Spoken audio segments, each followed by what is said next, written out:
แกจะเอาไหมไม่ฉันให้ไม่เอาฉันก็ไม่เอาแกก็เอาไปสิไม่เอาไม่เอาแกนั่นแหละ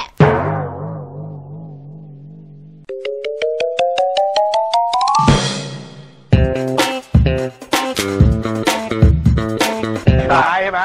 โชว์แซมเปิลสักหน่อยที่ว่าร้ายๆแล้วในเรื่องเนี่ยนะฮะที่เราเล่นเนี่ยเป็นยังไงกันบ้างเหมือนน้องแอปเปิลกับน้องกวาง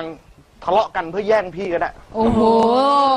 มันไม่เอาดีกว่าเปลี่ยนบทดีกว่าผมว่าขายยากเรตติ้งไม่น่าดีถ้ามาบทแนวนี้ได้ลองดูแย่งไออาร์ตกันจำลองว่าเป็นตัวละคร acting ในเรื่องเลยเอาง่ายๆทุกคนมองว่าเป็นป้องนวัดเฮ้ยอย่าทักสิตาเข้ามาแล้วขอหลับตาคิดซะว่าป้องนวัดนั่งอยู่โอ้ไปดูใครตีมาครับพี่ป้องครับ10 ล้อชนพี่ป้องหน้าเข้าตรงนี้เลยนะโอ้ดูชนหนักเนาะ1 2 3แย่งโอ้โหป้องไม่ได้ไอ้อ้วนเนี่ยแกจะเอาไหมไม่ฉันให้ไม่เอาฉันก็ไม่เอาแกก็เอาไปสิไม่เอาไม่เอาแกนั่นแหละ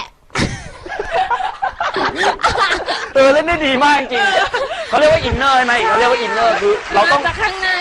อันนี้เป็นตัวอย่างการเล่นละครที่ดีนะครับคือเขาต้องรู้สึกว่าไม่ได้อยากได้มาจริงๆแต่แรกก่อนด้วยเจ้าข้างในอันนี้ยิ่งอินใหญ่เลยนะที่พี่วางบทให้คือความรู้สึก2 คนเมื่อสักครู่นี่เหมือนเกลียดคุณอย่างขี้เลย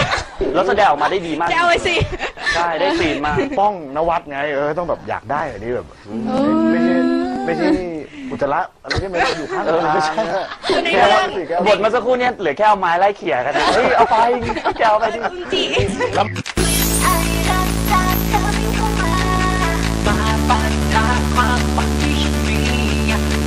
ค่อยๆเริ่มสดใสขึ้นทุกที